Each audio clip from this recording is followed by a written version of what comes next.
찬양하고 말씀을 준비하겠습니다.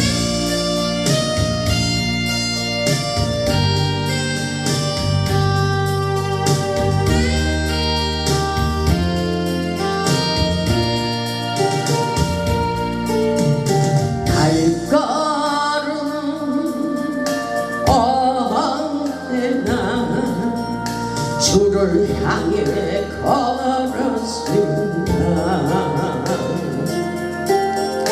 나의 맘과 넓은 길은 세상을 향하였네. 주님 위에 살겠다고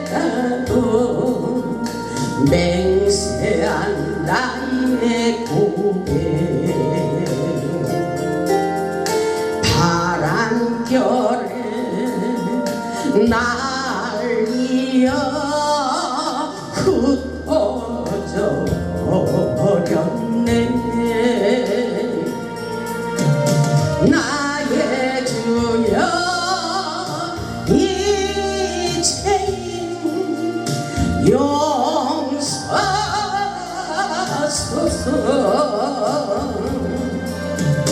이제는 그 사랑 전하리라.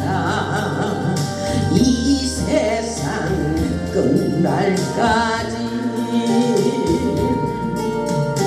불순종한 내 모습은 생각하지 않고서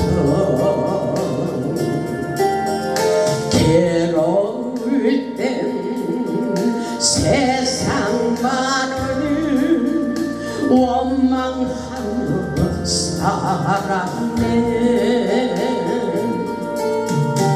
우리 주님 아픈 가슴 안중에도 없었으니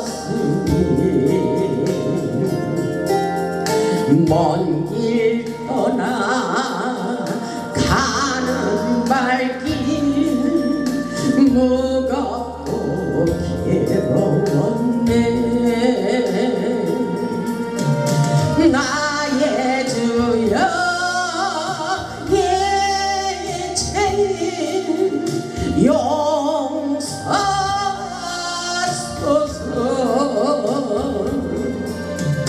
이제는 그 사랑 전하리라. 이 생명 다하도록.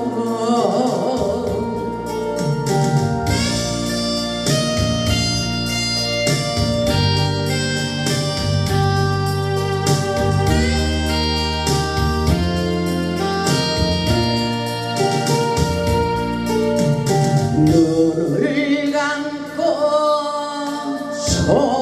조용히 생각을 해보니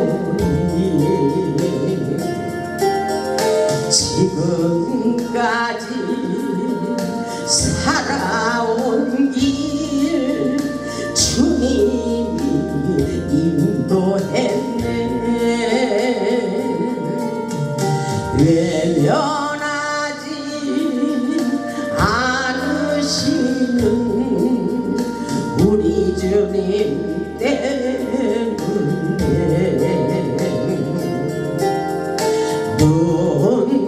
눈물로 살아온 길 웃음으로 변했네. 나의 주여 이제는 용서하소서.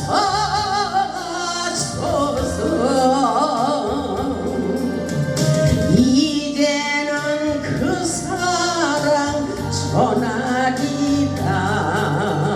이 세상 땅 끝까지.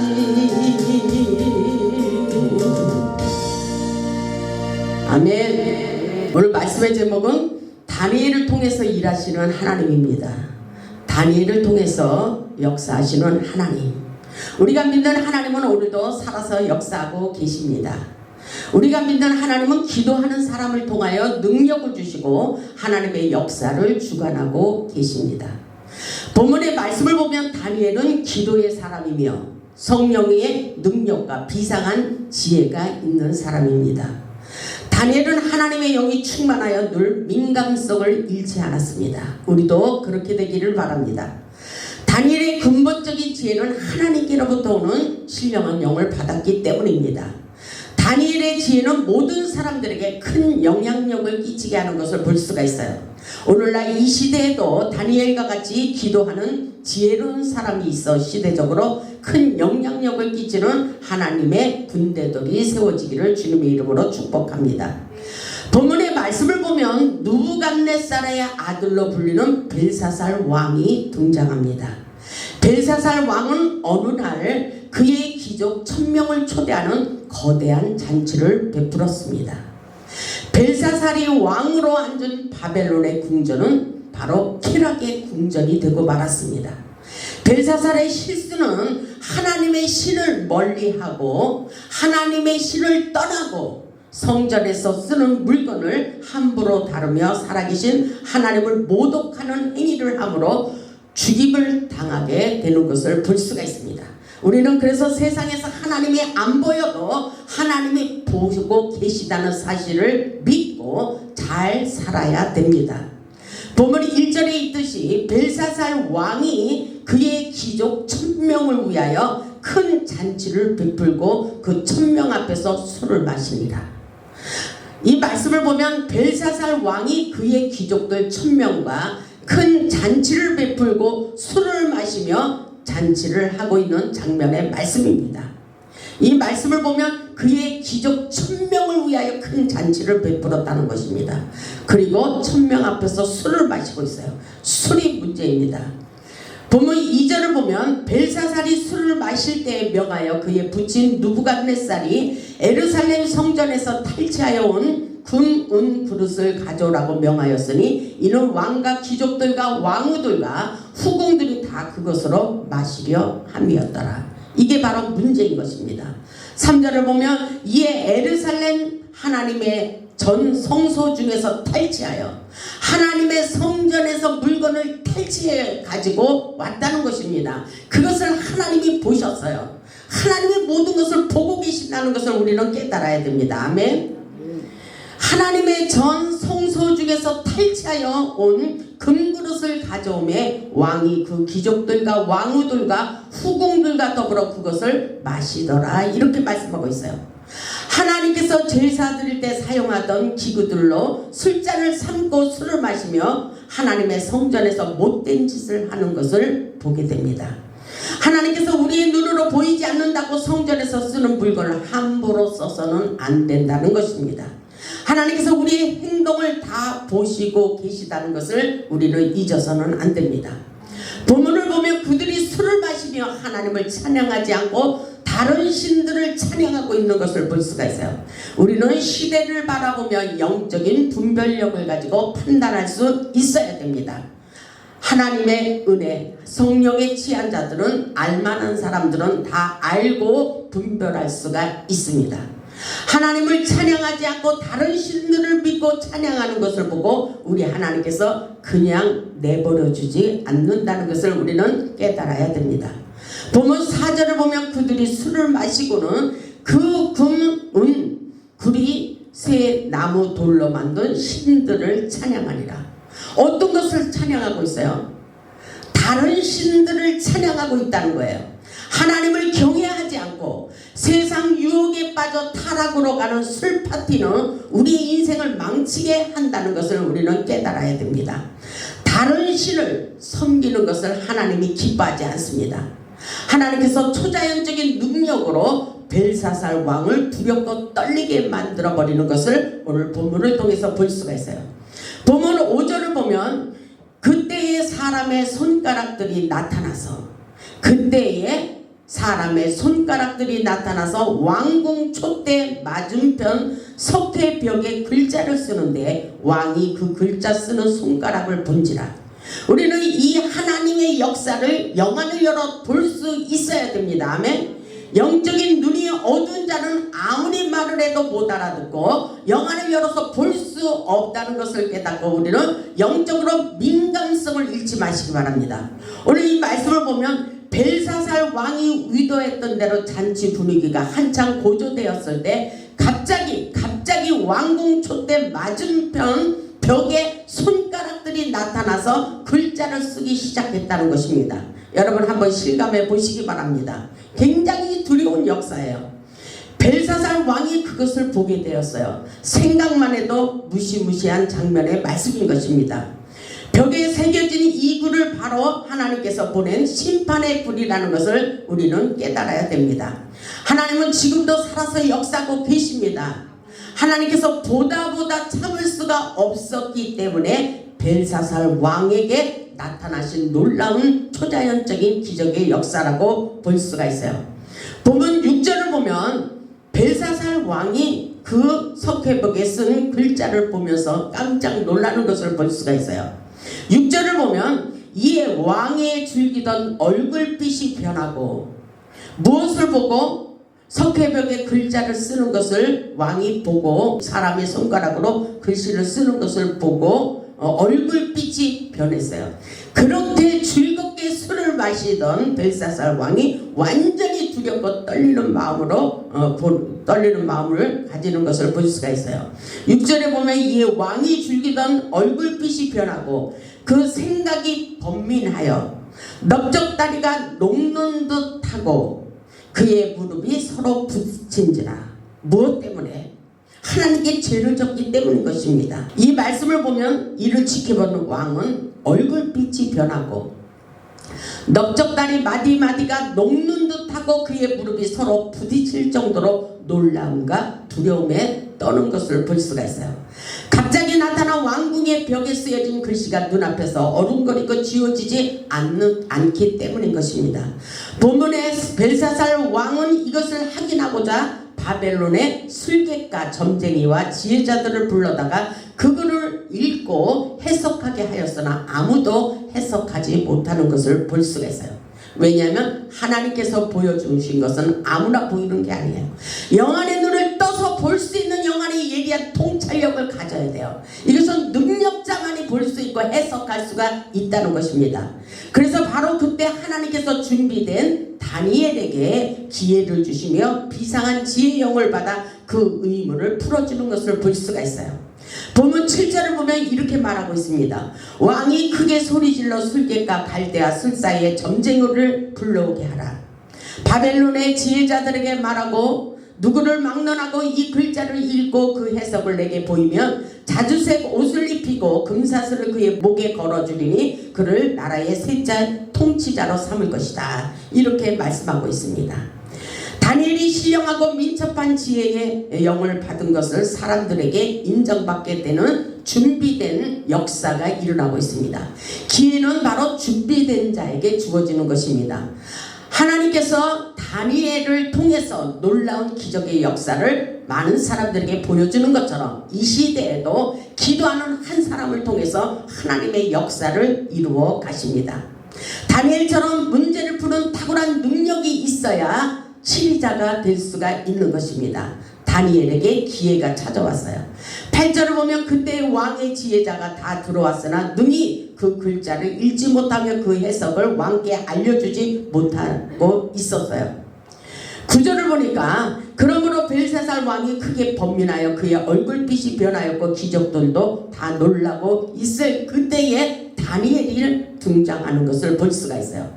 바로 이 시대에도 하나님께서는 기도하는 사람을 통해서 하나님의 마음을 전달하고 계시다는 것을 우리는 확실하게 깨달아야 돼요.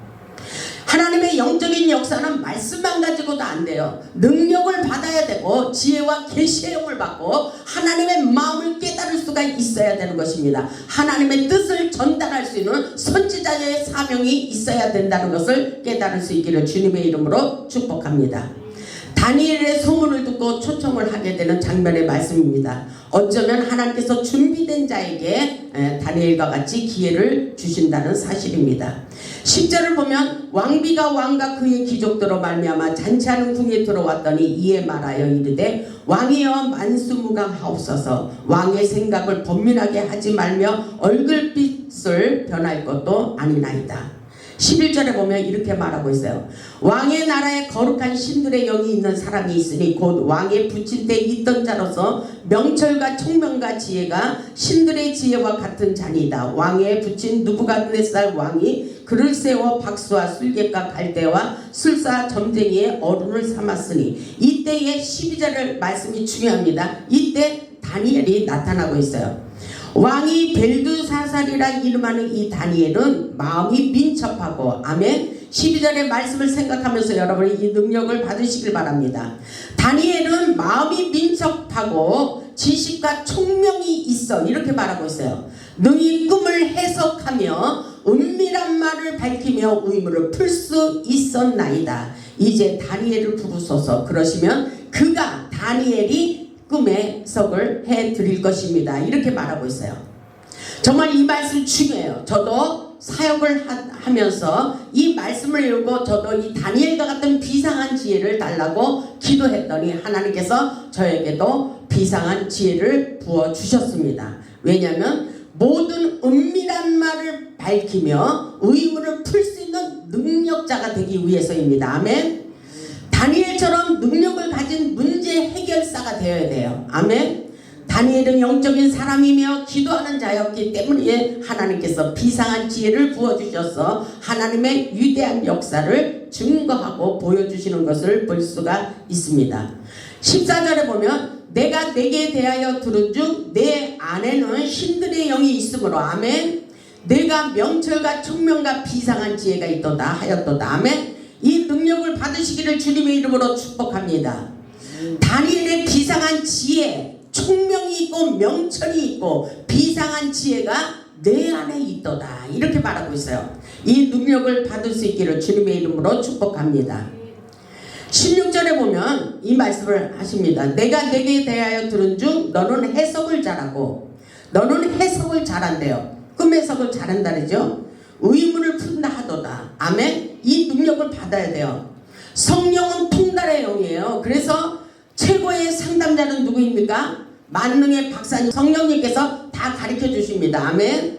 이 말씀을 보면 내가 내게 대하여 들은 중 16절에 너는 해석도 잘하고 의문을 푼다 하도다. 그런즉 이제 내가 이 글을 읽고 그 해석을 내게 알려주면 내게 자주색 옷을 입히고 금사슬을 내 목에 걸어주어 너를 나라의 셋째 통치자로 삼으리라. 아멘.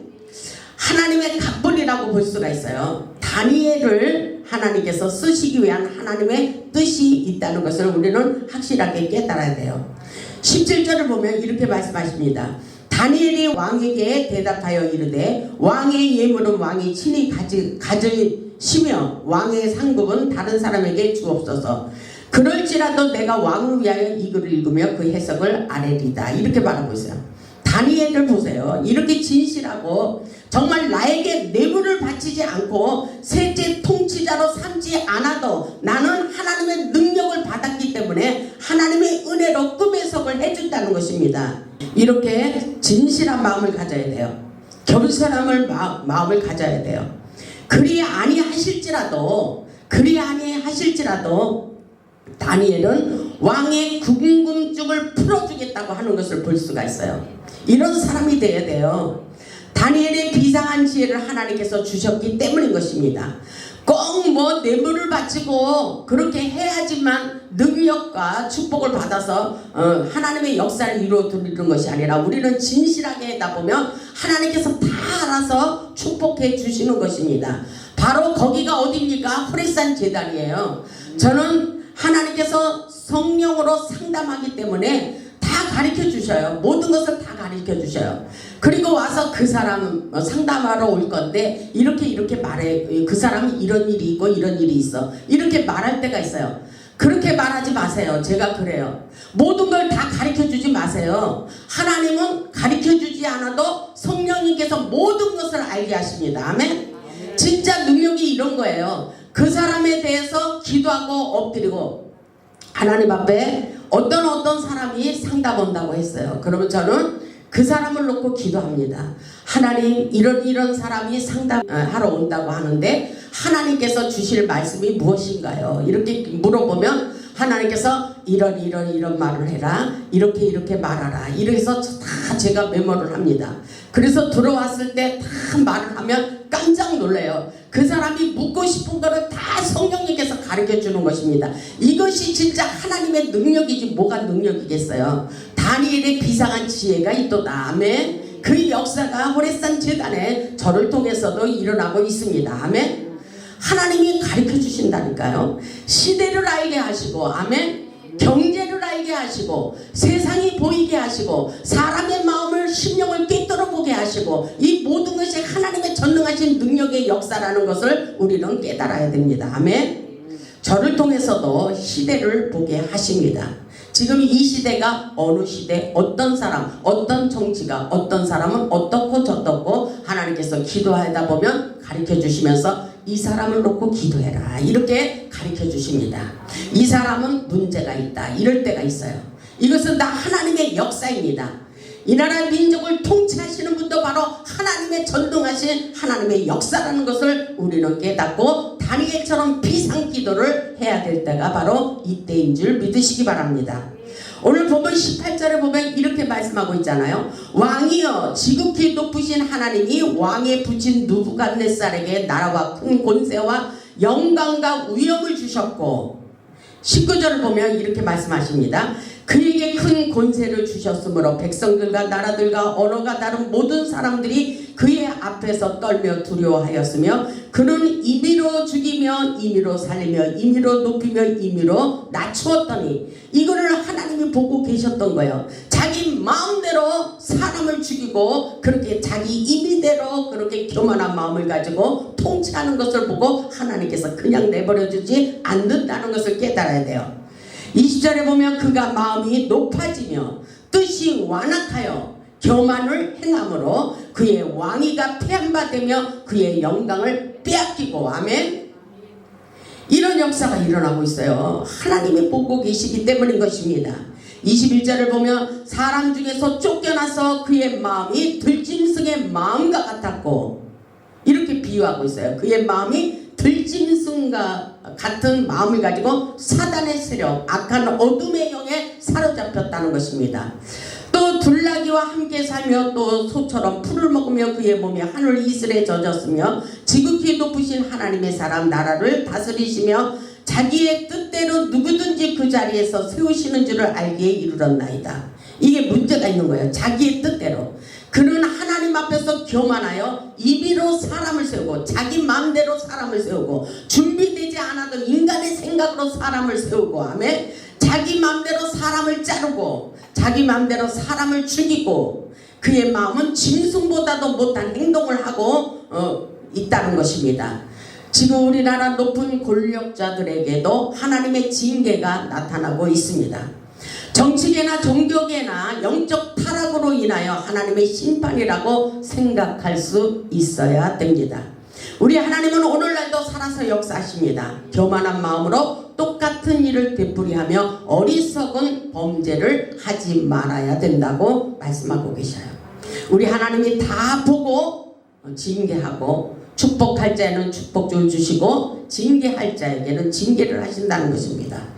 22절을 보면 벨사살이여 왕은 그의 아들이 되어서 이것을 다 알고도 아직도 마음을 낮추지 아니하고 아직도 교만하다는 것입니다. 아직도 겸손하지 못하고 문제가 있을 때는 바로 엎드려야 돼요. 바로 겸손한 마음으로 엎드려야 됩니다. 아멘. 23절을 보면 도리어 자신을 하늘의 주제보다 높이며 그의 성경 그릇을 왕 앞으로 가져다가 왕과 귀족들과 왕후들과 후궁들이 다 그것으로 술을 마시고 왕이 또 보지도 듣지도 알지도 못하는 금, 은, 그리새와 나무 돌로 만든 신상들을 찬양하고, 이것이 바로 문제예요. 도리어 왕의 호흡을 주장하시고 왕의 모든 길을 작정하시는 하나님께는 오히려 영광을 돌리지 않았기 때문에 문제가 발생한 것입니다. 아멘. 우리는 이것을 잘 똑바로 새겨들어야 됩니다. 그래서 24절을 보면 이러므로 그의 앞에서 이 손가락이 나와서 이 글을 기록하였나이다. 이렇게 말씀하고 있어요. 그런데 무슨 글을 기록했습니까? 25절을 보면 기록된 글자는 이것이니 곧 메네베네 데겔 우바르시니라. 이 말씀이에요. 바로 26절을 보면 그글을 해석하건대 메네는 하나님이 이미 왕의 나라의 시대를 세워서 그것을 끝나게 하셨다 하는 뜻이라고 말하고 있어요. 이게 바로 문제예요. 27절을 보면 데겔은 왕을 저울에 달아보니 부족함이 보였다며 미달이에요. 미달이라는 것입니다. 벽에 쓰인 글자 메네베네 데겔 우바르신에 대한 해석을 하는 것입니다. 메네는 하나님이 이미 임금님 나라의 시대를 계산하셔서 그것이 끝이 났다는 것입니다. 벨사살 왕은 저울에 따라 부족하다고 하였습니다. 하나님이 볼 때 안 됐다는 거예요. 완전히 탈락이라는 것입니다. 미달이라는 것입니다. 벨사살 왕은 하나님의 뜻대로 살지 않았고 하나님의 보시기에 헛된 인생을 살았다는 것입니다. 그래서 그날 밤에 벨사살은 회개할 기회를 얻지 못하고 죽임을 당하는 것을 볼 수가 있어요. 우리의 생명, 우리의 축복 모두 주님이 정한 시간표와 저울에 달아보시고 행한 대로 갚아주십니다. 하나님은 우리의 믿음을 달아보고 계십니다. 아멘. 우리의 믿음을 달아보고 계셔요. 그리고 우리의 인격을 달아보고 계십니다. 우리의 행동을 달아보고 계십니다. 하나님의 저울에 미달이 되지 않도록 열심히 기도하고 열심히 전도하고 하나님께 인정받는 자들이 되어서 하나님께 귀하게 아름답게 쓰임받을 수 있어야 됩니다. 다니엘은 민족에 큰 영향력을 끼치는 셋째 치리자가 되었습니다. 근데 그날 밤에 30절을 보니까 그날 밤에 갈대아 왕 벨사살이 죽임을 당하였다고 분명히 기록되어 있어요. 하나님의 말씀에 순종하지 않고 제 마음대로 자기 생각대로 살다 보면 죽임을 당하게 되고 버림을 받게 되고 징계를 받게 되고 심판을 받게 된다는 것을 우리는 확실하게 깨달아야 됩니다. 그런데 다니엘은 어떤 역사가 있어요? 29절에 이에 벨사살이 명하여 그들이 다니엘에게 자주색 옷을 입히게 하고 금사슬을 그의 목에 걸어주고 그를 위하여 조서를 내려 나라의 셋째 통치자로 삼으리라. 이렇게 말씀하고 있어요. 우리는 하나님의 역사가 얼마나 무서운 것인가를 생각하면서 적당히 살려 하지 말고 정신을 차리고 깨어 있어야 된다는 것을 깨달을 수 있길 바랍니다.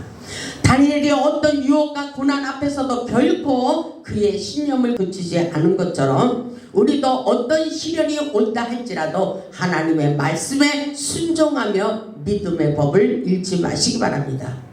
사랑하는 성도 여러분, 우리 하나님은 지금도 살아서 역사하고 계십니다. 그리고 역사를 주관하시며 우리의 행동을 달아보고 계십니다. 하나님의 저울에서 우리의 행동을 달아볼 때 함량이 미달되어서는 안 됩니다. 다니엘의 신앙심을 본받으시기 바랍니다. 다니엘처럼 영철과 총명이 뛰어난 자가 되시기 바랍니다. 하나님의 사람들은 세상을 두려워하지 않아요. 하나님의 사람들은 세상이 그들을 감당할 수가 없다고 말을 하고 있어요. 우리가 그런 강하고 담대한 하나님의 용사들이 되시기 바랍니다. 우리는 지금 시대를 바라보며 다니엘처럼 비상기도를 해야 될 때입니다. 우리 모두 다니엘처럼 비상한 지혜를 받아 능력받고 죽어가는 영혼들을 치유하고 회복시키는 영적 리더자가 되어 하나님께 영광 돌리는 복음의 산 증인들이 다 되시기를 주님의 이름으로 축복하며 말씀을 마치겠습니다. 아멘.